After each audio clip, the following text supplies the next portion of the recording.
Hello everybody, Chris here, and in this video I'm going to be showing you guys how to create a start menu from scratch. So let's just go ahead and get into it. Inside of your scene, if you don't already have a canvas UI element, you're going to need one, and it should be enabled while you work on it.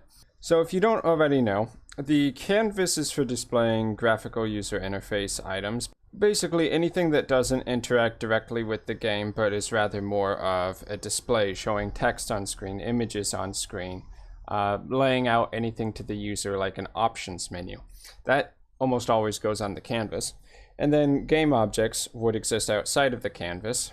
And you can see that they work on different scales, because if we look at the canvas and all items under it, it'll have a rect transform instead of a regular transform, and this is measured in pixels. So you can see this is set to 640 pixels by 360 pixels, which is the size that the game is operating at right now, 640 by 360. Now yours might be way higher than that because you're not making a pixel game, but just know whenever you're talking about the rect transform, you're talking about pixels. And then everything else in your scene, like a character, is just going to have a regular transform, which is dealing with unity units, which is measured more on this grid you see in the background, one square being 1 unit. So because we're trying to build a menu, we're going to be building under the canvas element.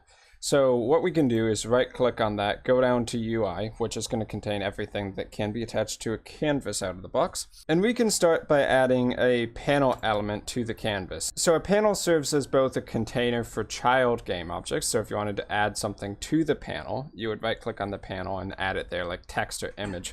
But you can also see it has an image script attached to it. And by default, it stretches the entire canvas. So it's basically a background image of a color.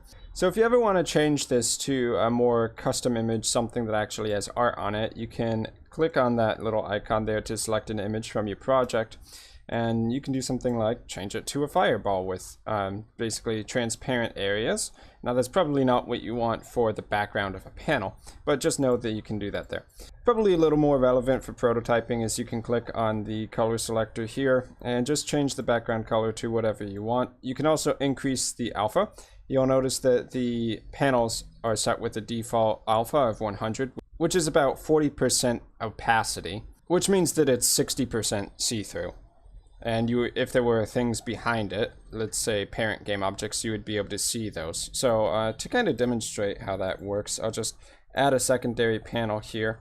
And you can make the panels, by the way, not be a fully stretched rect transform, but something more like a custom shape size. So if I change it to just center, but with specific sizes here, I can do something like 200, 100, and now we have a panel with a specific set size here. And you can see that because this panel has a default opacity of about 40%, we can see some of the color of the one behind it coming through. And that would be especially evident if we increase the alpha on the parent panel. So one thing we could use a secondary panel for would be something like a header bar. So if I click on the anchor presets icon over here and we change it to be top center, it'll make a little bit more sense if we want to make this a top bar. And we can also click on stretch horizontally over here on the right. And if we hold down Alt to set position and click on this stretch icon over here, we can stretch the horizontal dimensions to the size of its parents. So if we were to resize the parent panel now, like let's say we stretch this in, you can see that the child panel is now going to reflect whatever its parent size is. So setting certain elements to stretch in anchor presets will be helpful when you're trying to resize your UI or your game menu to different sizes. Now in terms of height, if we wanted that to be a set size, we can decrease that size to something like 50. Of course, we're still talking about pixels here, maybe 75. And now we can have this as one game object to add children to, and this is another game object we can obviously add more children to. So a lot of game menus are obviously going to have a close button. So let's right click on the parent.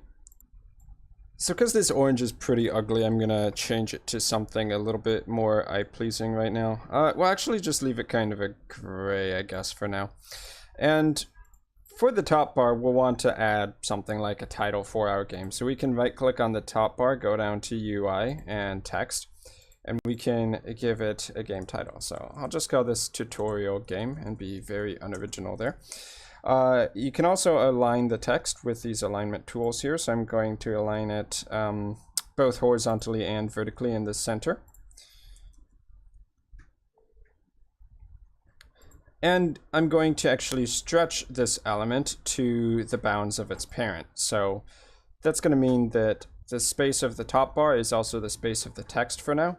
So one option for controlling the text size here is to hit best fit, which will try to adjust the text size automatically depending on the display resolution of your game, which obviously can change. Your player might have it set at 1920 by 1080 pixels, or they might be on an older computer and they're running it at like 1280 by 720 pixels. So best fit is one tool you can use for that to have it automatically resize.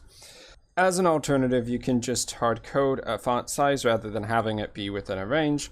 Up to you what you want there. And you can also increase the max size and the min size on that best fit.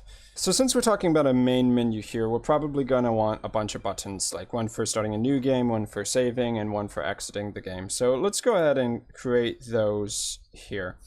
But when I think of a menu, I also think of a layout, which could be either a grid layout or a vertical layout. So vertical would be top to bottom, a list of buttons that will be displayed at even intervals. And grid layout would allow you to have multiple columns. So it could be like first button, second button, third button, fourth button. Up to you what you want to do with that exactly, but we can create that by going to... But if you want to create a layout to organize your buttons, you can right click on your panel and you can do create new empty.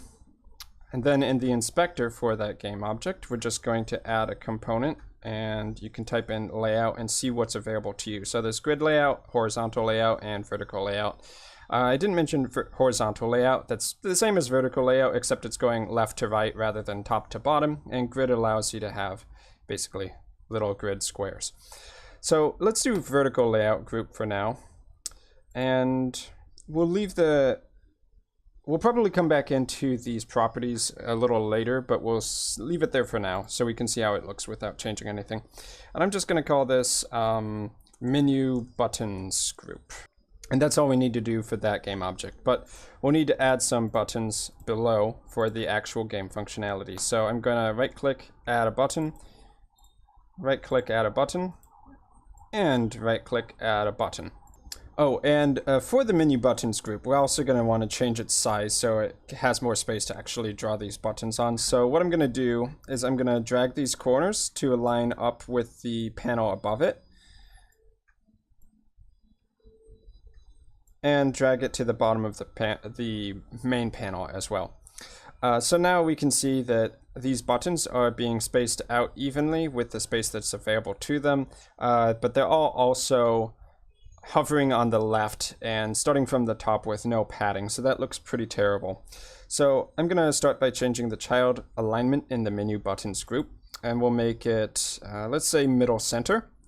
Now, if you don't like this automatic spacing, you can also change the child force expand to remove that height component, and now it'll put them close together. So if you still want some space between these elements, you just change the spacing, add a bit of that, so you can make it 10. And if you would rather these buttons be at the top of your menu buttons group, then you can change it from middle center to upper center. And if you don't like how it's basically right aligned with the top, you can also add in some padding here. And you could add it to all the sides just to make sure that no matter what, the buttons are never going to get too close to the edge, which would look pretty bad. But now we have 3 buttons that we can use for things like starting a new game, loading a game, or exiting the game. So let's do those buttons individually. So I'm going to call this start new game, load new game, and you can also give some kind of indication that it's a button. So you could say like B start new game or button start new game, whatever makes the most sense to you. So this is button exit game. We'll also want to change the text of these buttons so that it actually makes sense. So let's call this a new game, and then this will be load game. and this will be exit game. Okay, so now we're going to want these buttons to actually have some functionality, and in order for that to happen, we're going to need to script it somehow.